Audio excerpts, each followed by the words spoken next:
verdaderament era un gran negociant, era un gran negociant. Aleshores, quan en Xifré té l'idea, que ja les coses li anaven bé, de venir cap a Espanya, l'any 1820 i pico, torna cap aquí a Espanya i s'emporta la dona i s'emporta el fill. I els negocis els deixa en mans d'un altre danyenc, que era l'Antoni Torrent, que era el seu secretari, el secretari del seu fill, més que res. I el fill, de totes maneres, no el va posar al capdavant dels negocis. Li va posar un negoci amb un capital petit, però se l'administrava ell, perquè en realitat no li tenia prou confiança.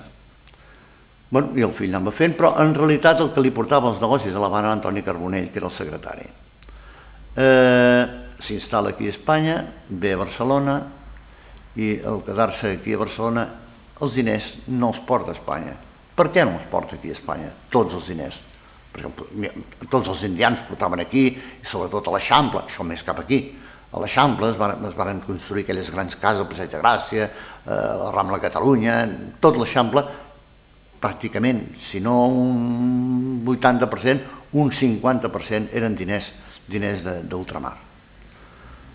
I com arriba aquí, el capital no el deixa aquí, sinó el deixa a Londres, el deixa a París, i per tenir-ho més a la vora, per poder maniobrar amb diners, els té a Perpinyà, amb una banca que és molt coneguda, fins i tot ara existeix. I per què ho feia això, en Xifré? Per una senzilla raó. En Xifré ho feia perquè Espanya aleshores estava amb la guerra carlista, la primera guerra carlista, i hi havia algarades, hi havia disturbis, hi havia d'això, i ell, els diners són menors d'edat i els tenia ben guardats. Tant és així que fins i tot tenia que anar a Perpinyà o feien transferències, etc. Però ell aquí no en tenia. Tenia els necessaris per anar fent, però no grans capitals. Però quan ve l'estabilitat política al país, ell porta diners cap aquí.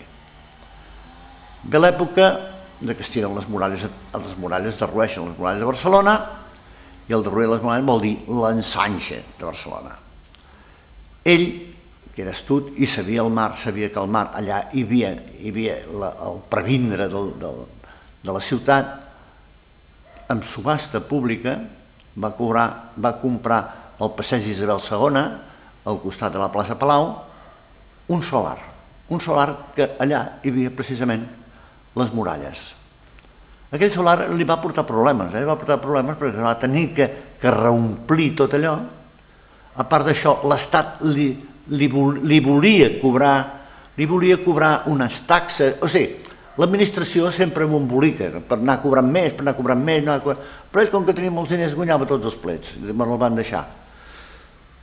Aquell solar, avui, els que coneixem Barcelona, allò en diuen els porxos d'en Xifré, que els porxos d'en Xifré és allà on hi ha el restaurant Les Set Portes. Tot aquell edifici, ell va fer-lo per construir 100 vivendes. I va ser la primera casa a Barcelona que va tenir aigua corrent. Li donàvem uns rèdits fabulosos, clar.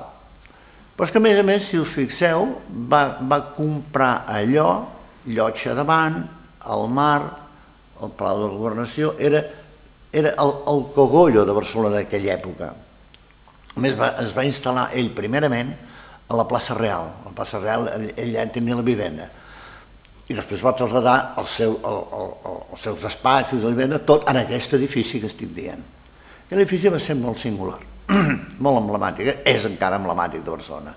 Fins i tot un altre indià, que si us fixeu està tocant els porxos d'en Xifré, més que d'un carrer entremig, però ja cap a Vilaitana, els banquers perquè es van establir a Maracaibo primer, l'Alejo Vidal Quadras amb el seu germà Manuel, es van instal·lar a Maracaibo de banquers. Però quan va venir que Bolívar va declarar la independència de Venezuela, es van traslladar a Santiago de Cuba, continuant amb el mateix negoci, a més amb tabac. I ara és una altra història, no la d'en Xifré aquesta.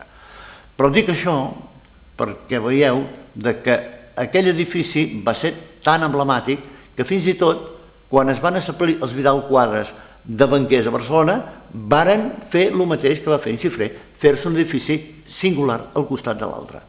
Dic això perquè va ser una època d'esplendor, una època de gran evolució dels negocis. L'estructuració del país va funcionar, per què?